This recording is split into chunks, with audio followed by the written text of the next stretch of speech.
Assalamualaikum warahmatullahi wabarakatuh. Salam sejahtera untuk kita semua. Perkenalkan, nama saya Meti Karlina. Di sini saya sebagai Kepala Program Jurusan Bisnis Daring dan Pemasaran akan menjelaskan sedikit mengenai jurusan dari Bisnis Daring dan Pemasaran itu seperti apa. Oke, yang pertama bidang keahlian itu bisnis daring dan pemasaran, kemudian program keahliannya bisnis dan pemasaran, kompetensi keahliannya bisnis daring dan pemasaran. Apa sebenarnya bisnis daring dan pemasaran itu? Nah, bisnis daring dan pemasaran ini adalah sebuah kompetensi keahlian atau jurusan yang mempelajari dasar-dasar kemampuan dan keilmuan menjadi seorang marketing, baik secara konvensional maupun secara online atau menggunakan media daring. Nah, selain itu juga kita nanti mempelajari strategi pasar, kemudian kewirausahaan, dan membaca peluang di dunia bisnis. Kemudian di sini ada peminatan kejuruan. Peminatan kejuruan dibagi menjadi 3, ada C1, C2, dan C3. Untuk C1-nya, dasar bidang keahlian. Yang pertama ada simulasi dan komunikasi digital. Ini akan kita pelajari di kelas 10 selama 3 jam. Kemudian yang keduanya ekonomi bisnis. Ekonomi bisnis ini kita akan mempelajari dasar-dasar mengenai ekonomi. Kemudian yang ketiganya ada administrasi umum.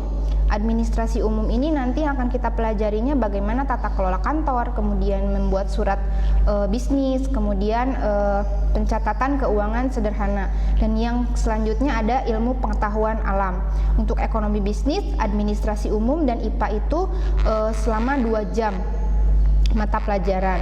Kemudian yang selanjutnya ada peminatan kejuruan C2. C2 ini dasar program kejuruan.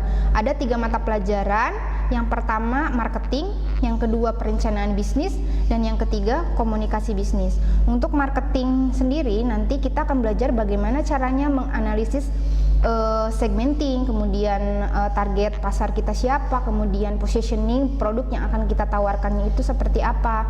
Dan yang kedua ada perencanaan bisnis. Nah, untuk perencanaan bisnis ini nanti yang akan dipelajarinya itu kita membuat proposal bisnis, kemudian studi kelayakan dari proposal bisnis yang kita buat itu seperti apa. Dan yang ketiga ada komunikasi bisnis. Nah, komunikasi bisnis ini menjadi inti dari bisnis daring dan pemasaran ini karena bagaimana caranya kita berkomunikasi dengan pelanggan, baik itu secara langsung ataupun secara tidak langsung.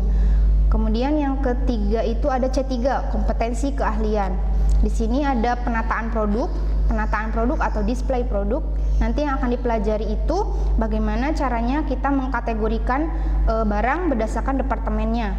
Ada beberapa departemen seperti departemen food, kemudian non food, ada fresh, dan yang lain-lain.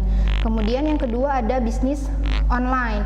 Nah, untuk bisnis online ini nanti kita belajar bagaimana caranya membuat website, kemudian iklan menggunakan media sosial di Instagram maupun di Facebook, kemudian di YouTube dan yang lainnya.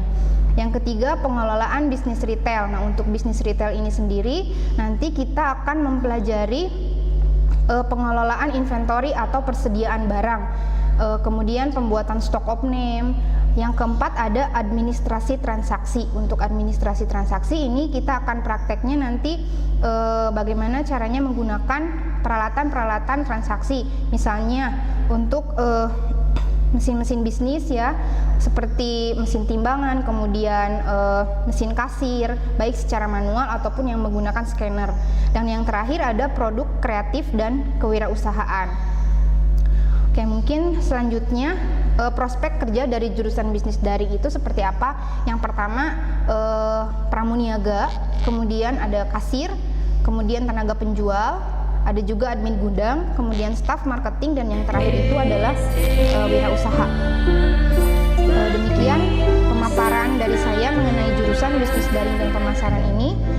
Sekian, wabillahi taufiq wal hidayah. Wassalamualaikum warahmatullahi wabarakatuh.